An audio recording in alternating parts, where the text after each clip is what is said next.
you give some good tips on how to find that to figure out what you want. But I know a lot of the younger people, like myself, for example, like a lot of younger people, like they don't know what their passion is or what their purpose. Like how can do you have any advice for those who are lost so that they can find who they want to be?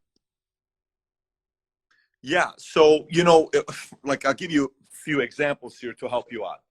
So for me, these are books that I've read. Okay, let me flip this so you can see this. So this bookshelf is Read. Okay, I had this bookshelf custom made. It's Read. I ended up reading somewhere between, 75 to 150 books every year over a span of 15 years. I kept reading, nonstop reading, right? And then I kept studying people who are performers, and I surrounded myself with people that are performers. You know who this guy is? That's Tom Brady. You know who this guy is? That's Tiger Woods. You know who that guy is? That's Michael Jordan. You know who this person is? This is President Bush, right? You're right here. President Bush, my wife and I, and that's a letter from him. And then I went and studied people like Pat Riley. I went and studied all these top performers. I went and studied and got painting of people that I admired, right? I went and got people, and I looked at even stories like Batman. You know, look how real he looks, by the way. He's actually looking at you, right? I went and studied this guy, how he had a temper and he was upset, but when he's calm, he's a brilliant man, right? Look at this one here, how real this one looks. Look at this guy. Tell me this guy doesn't look real. Look at his eyes, right? That's the Joker, right? A little bit intimidating. Here's my point to you.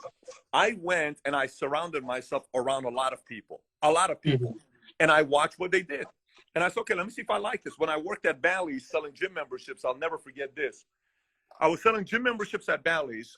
And while I'm selling gym membership at Bally's, people would come in to buy membership. And rather than selling them a gym membership, I would interview them. And David, this is what the interview would sound like. I would say, hey, John, thank you for coming to Valley Total Fitness and Chat Sports. So tell me, what do you do yourself? He would say, I'm 21 years old at this time. I got out of the military.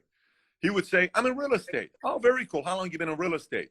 I've been doing it for 17 years. No way. Yeah, what do you like about it? You know, when the years are good, you can make a lot of money. Okay, what do you not like about it? When the years are bad, you can lose everything and you can have a divorce. How often are things bad? About 5 to 10 years. What do your schedules look like? You work on Saturdays and Sundays. Okay, cool. And then they would say, you know, if you want to be single and just be married to your career, being a real estate agent is very great. Great. So my brain is now taking notes on real estate agent. Next person would come in to buy a membership. So what do you do yourself? I'm a dentist. How long have you been a dentist? I've been a dentist for 13 years. What do you like about being a dentist? You know, I can make $167,000 a year income and I change people's lives and they like it. What do you not like about it? Honestly, it's annoying. It's a headache.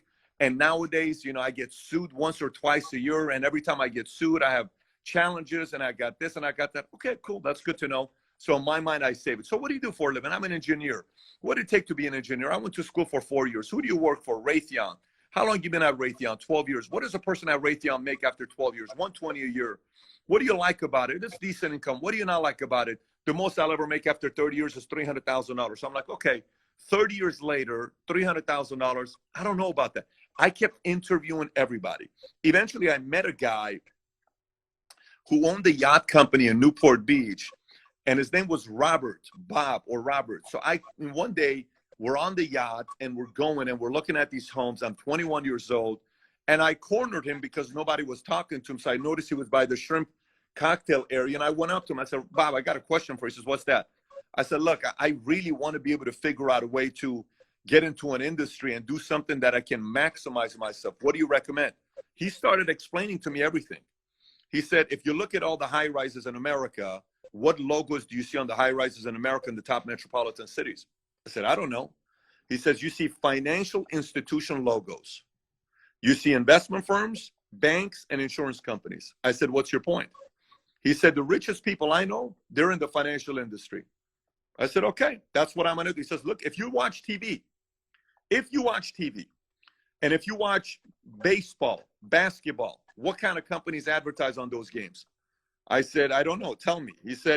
I said, Nike, McDonald's, I don't know, coffee, and, you know, some other Coca-Cola. He says, yeah, exactly. He says, you know who buys Nike, McDonald's, and Coca-Cola? I said, who? He said, poor people. He said, people who watch basketball and baseball are poor.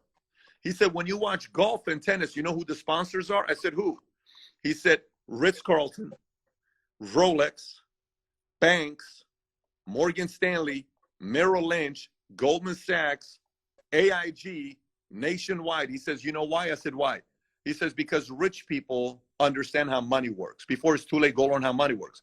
I was 21, 22 years old, and I like numbers a lot. I was always a numbers guy, and I love people. I actually genuinely love people. I'm so curious about people's stories and how they are.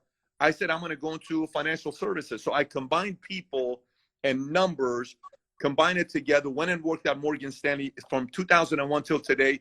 I'm still in the same industry. So you got to kind of find a way. What are your strengths? Which industry will help you highlight it and put them together and go and test it out?